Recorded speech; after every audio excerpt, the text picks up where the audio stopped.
Hey guys, welcome back to another episode of Wild&Wingless. Tonight I got with myself the pilot of the Q74, Stuey Jefferies. Stewie, how are you tonight? Good, mate. Good, mate. Thanks for having me on. No, anytime.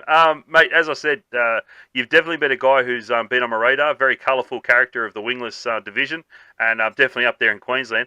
For a lot of guys who don't know who Stuey Jefferies is, can you give us a brief rundown on how you started in racing to get to where you are now? Okay, well, basically, started racing in 1992. I don't come from a speedway family, so I'd never seen speedway until I was like 17. And a mate of mine took me to the track to crew on a super sedan of all things, changing tyres, and I saw stock cars. They were out there bashing the hell out of each other, and they were like gladiators. And I said, I've got to get one of these. Like, my life was sort of all over the place when I left school and that. And it was like, I saw something and I went, yeah, I want one of these. So by 1992, I had one. And I raced the stock cars in Auckland until 1999. When I travelled over here, I was brought over here by a good friend Ray Cannon, who I drove for in New Zealand, and I came over here to drive in the Queensland title at Archerfield for the stock cars, or stock rods they called them. But they actually had a New Zealand car for me. They brought a New Zealand car over, and I drove that, and got into a bit of trouble and banned from ever driving a stock car again at Archerfield while Bill Good was the promoter, because we took a big chunk out of the wall. But then, yeah, so after getting banned from stock cars, I for doing what we do, but it is what it is.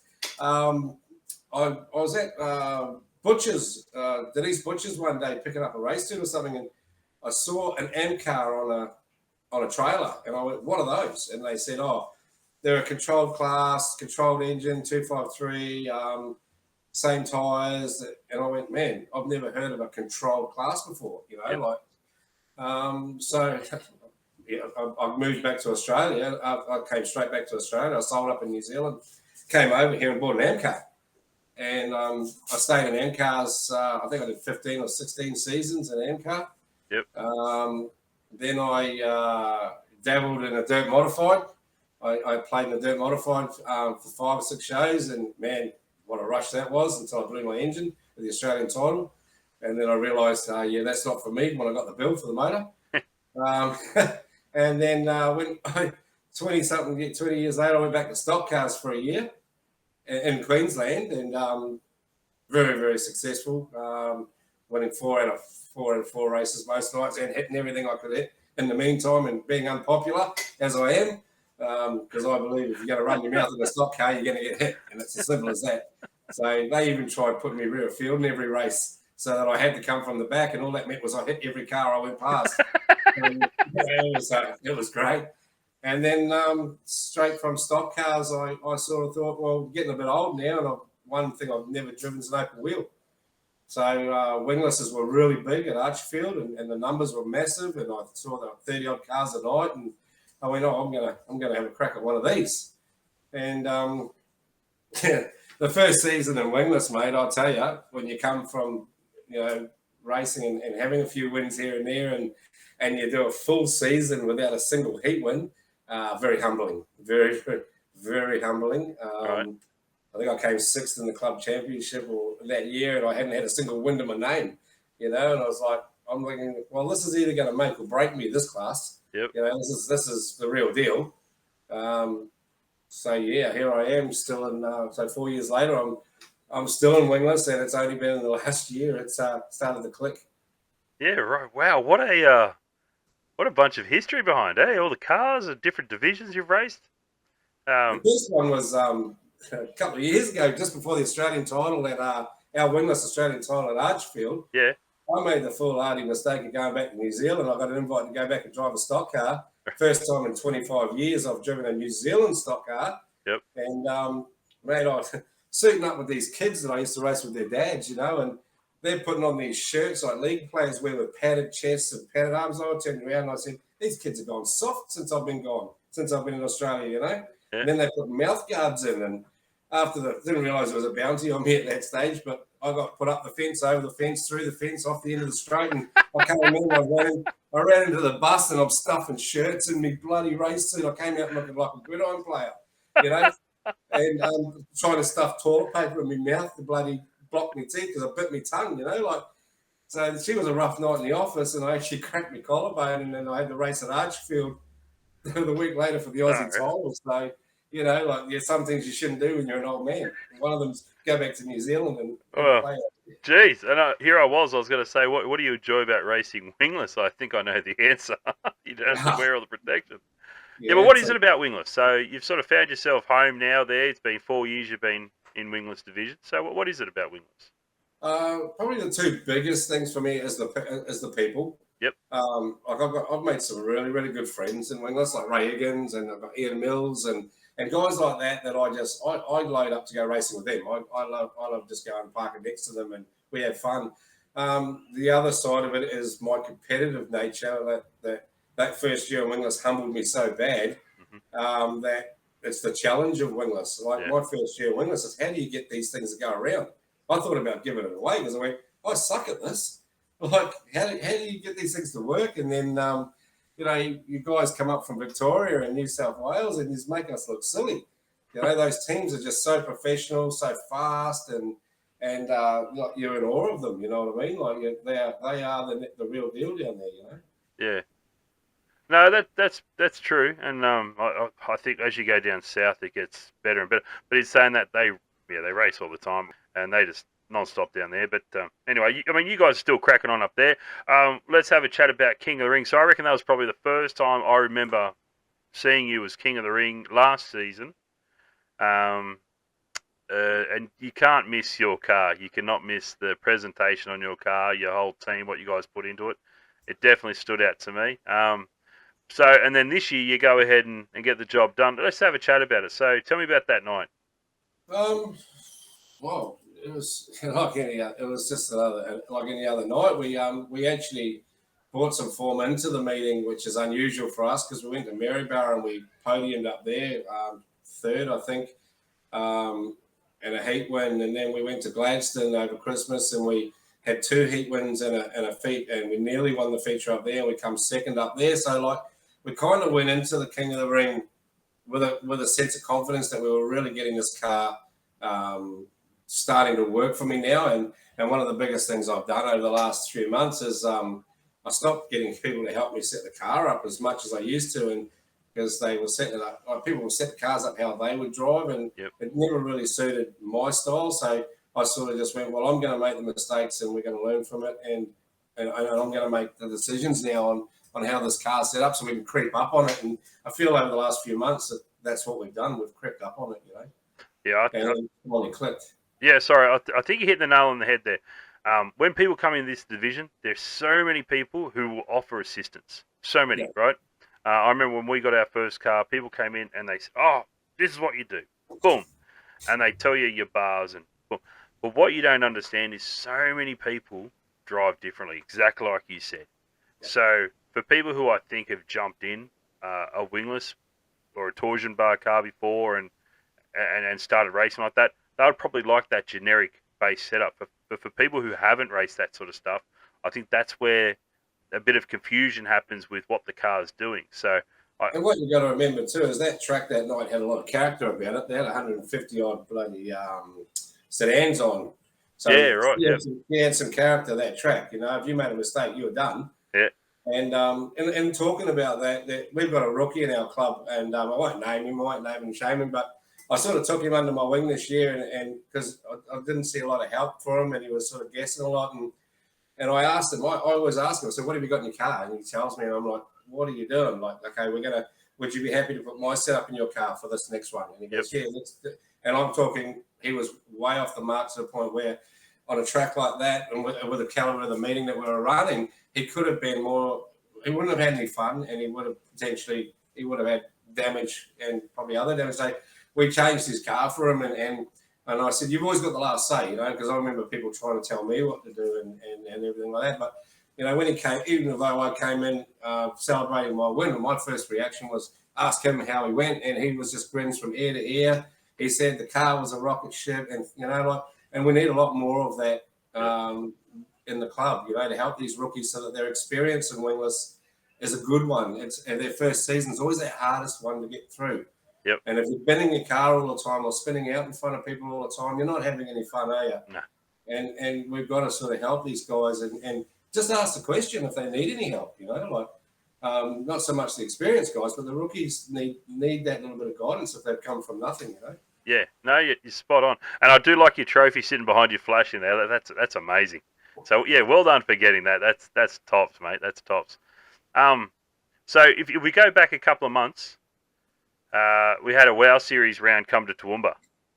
Again, I saw you there, and I actually gave you a bit of time about that because in the heat where my young fella unfortunately got into the wall hard, you were sitting, I think it was second in the heat, coming to the line, and it looked like you threw it away. But that's not the case at all. No, we ran out of fuel. Wow. Okay, so there you go. I was wrong. Stuey ran out of fuel coming to the line. Talk us through it, bud. Talk us through, because I thought you were having a cracker run, mate. You were having a cracker. You go. I think the WoW series coming to Toowoomba was a turning point for my team, for me personally, because you look at those cars when they roll in the pits and those big teams, and you know that you're racing potentially the best in the country, and you sort of think, well, I don't know why we didn't get more cars for whatever reason, but I looked at it as, you know what, if I want to know where I'm at, I want to race with those guys. I mean, I race with Scotty Thompson all the time and Liam Atkinson, guys that are in the WoW. We race with them all the time. I personally cringe every time I see Scotty's trailer run in because I know that's the first place gone. But that's the way I used to think. Now I don't, Yep. And you just, we put together, like you said, we were going really well and we held our own. And probably if I had won that heat, probably would have been in the A, and that would have been like amazing, And I really hope that next year, and I've talked to a lot of drivers since then, that they missed out on a spectacle and a show that was so well run, and the racing was so clean, so fast, so good. I said, to me, it was worth every cent, to go and do it, and the experience I got from it, from working mentally against these really quick guys. I went, you're going to hold your own tonight, or you're going to run out of talent. One of the two, you know what I mean? Yep. And for us, luckily, that was a turning point for us because we did hold our own. We were in the B, but there were also some faster cars, big names behind me in the B that had, so I think we need to really, I'm pushing for it. Hopefully it comes back next year and we'll get the 30 or 40 cars because the experience is great, I just would have liked to have seen the format just a little bit more hype. To me, 2 heats and a B main and feature is just a club show. So not knocking it, but no. What would you like to see? What would you have preferred, or what do you think? Do qualifying 1 heat and straight into your V's and all that. Whatever. Obviously, you're going by the track and what they are going to let you do. I realise that. So I'm not silly to that thing, but with the WoW series, there's so much hype to it, and we're trying to elevate Wingless to the next level. Let's change from what we would normally. For me, I'd just like to say, let's do something we don't do on a club night, which is 2 heats and a B main and a feature. Yep. Let's do hot laps. Let's do not hot laps. Let's do qualifying. 5 cars out there. That's your grid draw for your heat, whatever, and make it so it's not when people in the crowd come, they're not just saying, "Oh, well, this is just a normal 2 heats and a feature." This is a club show. And that's what it sort of felt like. That's interesting you say that, Stuey, especially coming from a driver, because it's all well and good for the promoters and stuff like that, and for me, I'm more of a car owner, but it's all well and good for us to sort of say, oh, let's do this, but to hear it from a driver, I think, is a different perspective, and I think that's really good to hear from you. I'm not knocking this. I'm not knocking it in any way. My experience for the WoW series was fantastic. Yep. I just felt, and this is just me thing, it just felt a little bit watered down for the hype that it was, for what it was, the cars that you had, and I want to try and make sure that if it does come back to Queensland next year, we want every Queensland car there. Yeah, come and experience it. No, when I was on the road with the SummerSlam series, I remember hearing from a few of those drivers down there because they had like 70 odd cars, and they're saying, mate, 70 odd cars, we shouldn't be doing this. Like we should be bringing in the time trials, heats, and going that way. And I'm going to admit, I never thought about thinking that sort of stuff. That stuff was way out of my thought process. But when someone sat down and explained, and I'm sure there's 2 sides of the story, sure there is, but Yeah, I understand where you're coming from. I think maybe surely if we're watching these other divisions doing that sort of thing on the big nights, Mhm. because we're going to be coming to the Australian title shortly at Mildura, and there's going to be, I said it once before, 140. My inbox got smashed by people saying you won't get that, but it's the amount of times people said you won't get 140. I'm also getting people saying you're getting 140. Either way, you're getting a huge car count, something we haven't seen in a long time. Are we going to be doing? Is that format we got for that going to be right too? That's a it's very interesting. Titles are a totally different animal when you've got that many cars, eh? Yeah, Yeah, and we got to it's, we got to but swindle down to find. I think that track's 24. I need to confirm it, but geez, imagine being that. You got to find the top 20 or 24. Far out. yeah. Hey, so there's another thing too. You touched on it. So not only are you a racer at heart, but you're also a very generous man. You give up your time. You're part of the Queensland Wingless Committee. How long have you been a part of that Wingless Committee for? A couple of seasons now. Yep. Just money on general committee, so we're more there just to help out and bounce ideas. We're just there to support obviously the executive committee. Yep. And just help them. We got a very new committee. Like last year was Bruce and Beck new, so they took on a big job, and a few of us drivers jumped on as committee. Because we obviously couldn't do the big jobs, but we we're just there to support them and help them get through. And on the track night and race nights and things like that. Yeah. And how are you finding it being on the committee? It's tough sometimes. Yeah. There's so many different perspectives to take in. Like, you got to go into it that you're not always right, and they're not always going to like what you say. Yep. I'm very bad for that. I can be quite controversial at times. Like look what happened last week when I tried to get the drivers to give up their tow money to boost the payouts. It wasn't received well, but 6 drivers jumped in and we said, well, okay, we're not going to boost the payouts. Well, since there's only 6 of us, we'll just throw it as a hard charger.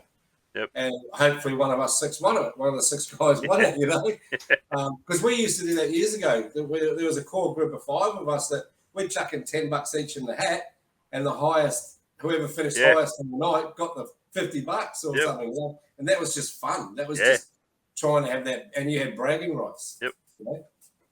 So what are you guys doing in Wingers in Queensland at the moment? You guys got any big plans coming up? Any special races? Anything like that?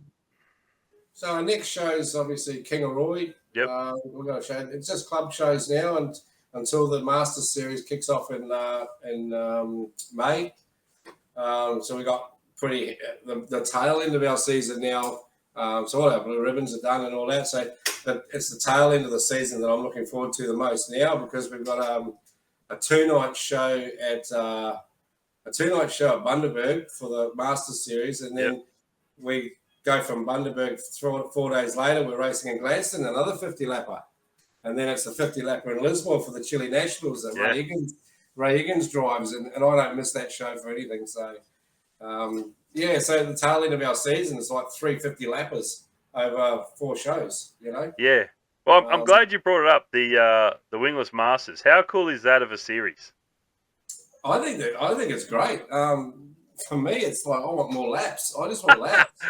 But then again, there's like, man, I'm 50. There's some tracks I get out of the car and I go, I'm dead. I can hardly walk and I'm buggered. And then there's some tracks you go to like Gladstone and you do a 50 lap from start to finish with no yellows, and you get out going, I could have done another 20. Yeah, right. They're nailing it up there in Gladstone. Like, Gladstone's got to be on the radar for Wingless in the future as a big track, because we're treated like rock stars when we go up there. Yep. No matter who we're racing with, Wingless are still treated like rock stars.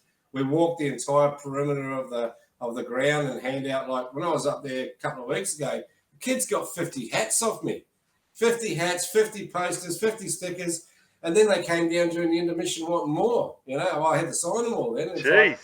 But the interaction with the crowd and Bob McCosker up there, and the other good rap about Gladstone is drivers don't pay. Yeah, right. How cool is that? You turn up to a track and they say, oh, your name's on the list, you don't pay.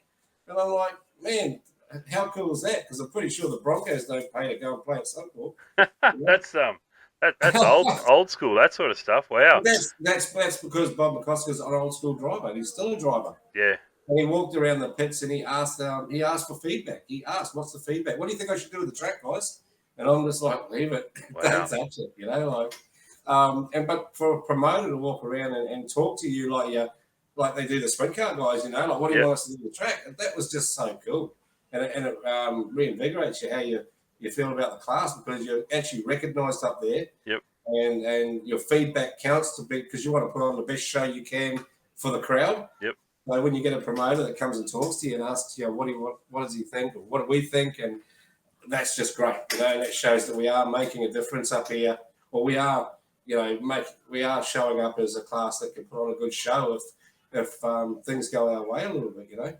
No, that's excellent. Yeah. No, I'm actually I've been based out of Gladstone there a couple of years back for a long time working offshore there. But when they started building that speedway, I was really into that. And did you work at Curtis too? Did you? Yeah. I was there for 3 years. Yeah.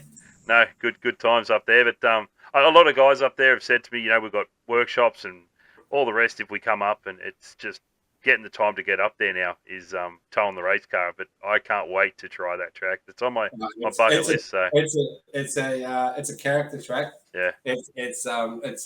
But surface wise and preparation wise and the layout in the pits, it's worth the $500 in diesel to drive up there. You know what I mean? Because you just know you're going to have a good time. No, that's what you want in this sport. So you're not doing the. Did you say you're going to do Grafton in the Master Series, or that's around you might not make? We're still 50-50 on it. I want to do it. I want to do it.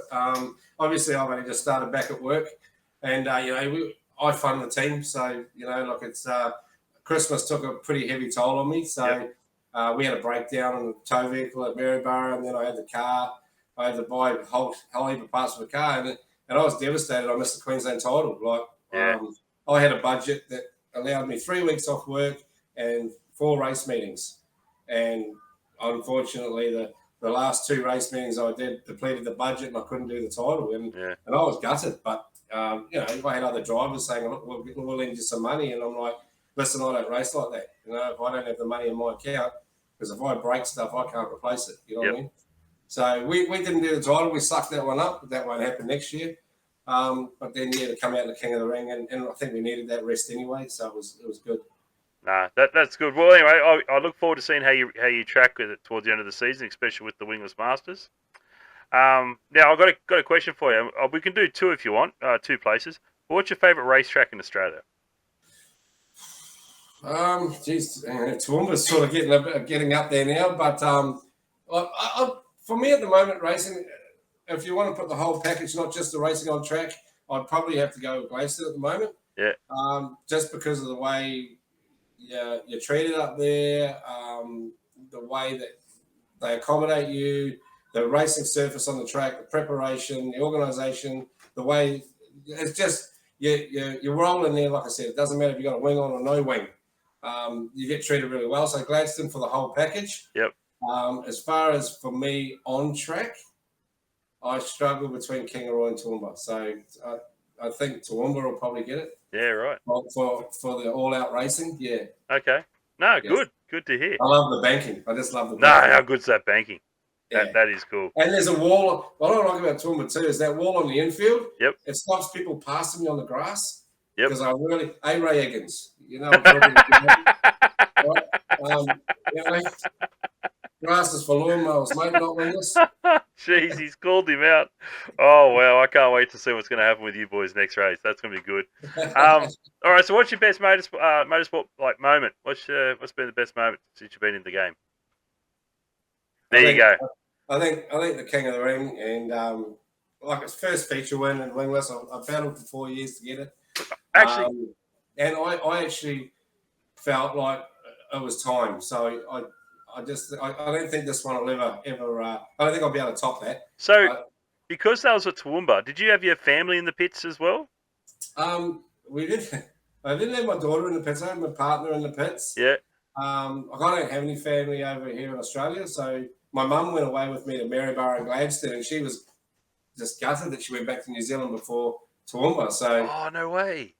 So she missed out on that. Yep. And Martina my daughter didn't come that particular night. So yeah, So I was going to say how cool that would be with Dad in the trophy, getting the oh win. yeah, Because that's one thing I love about Toowoomba is the fact they allow the kids in the pits. yeah. But you got to remember too, for the average family, like for me, it's an extra $100 because it's $50 for that kid. Oh yeah, Even I if it's forgot about on the that. table But in or not, saying that, $50 for the kid. If you guys yeah, run a bit late, the kids asleep in the back of the car. You that's know where right. the kid is. It's Mine a wasn't asleep. it's a price to pay for a little bit of relax. That's true. Yeah, that's a bit steep on the price, but I love Jody the sleeps fact. with podcasts on. There you go. Yeah, because they're boring. He wants to talk to them. Hey, look, Stewie, mate, thank you very much for giving me the time to have a chat tonight. Now, before I let you go, I'd like to give everyone the opportunity of thanking all their partners who help them up and down the highway, come to all the races. So, mate, floor's all yours. Who have you got to thank? Yeah, well, definitely kick-ass products, 12-volt specialists. They actually laid the platform for where I am today. If it wasn't for their support backing me a couple of years, 3 years ago, that we probably wouldn't still be racing. So that was when I was talking about retirement. IQ Mechanical, another racing partner that, he's got 2 cars as well, but sponsors me as well. So that's pretty cool. Racing Fix Media, Steve Edgeby. He does all my media stuff, photos and videos and things like that. He's been amazing this year. Tulborough Race Store. Brody's been an inspiration. Like he gets in my ear and tells me when I'm running out of talent or not doing any good. But he's also the first person I call when I need parts and everything. And so he's great. Hackett's Tires. I actually haven't secured them yet for next year, but they are helping me this year a little bit. And who else have we got? Temporary Fence Hire, DC Batteries. Lucky I wore my shirt. DNC Mobile Batteries, Tulborough, and the Carston family. Paul Carston and his family bought me a couple of drums of methanol this year, which was much needed. Oh, beautiful. Because we were doing so many shows, Yep. Oh, that's excellent, man. Well, look, hey, buddy, thank you so much for the chat. I look forward to catching up with you shortly. For everyone else there, that's Stuey Jefferies. We're going to put down his socials and all the rest. I'll include them in the link below. But yeah, get on and say hello to Stuey. But everyone else, thanks very much for tuning in, and I will see you next time. Take care. See you, buddy.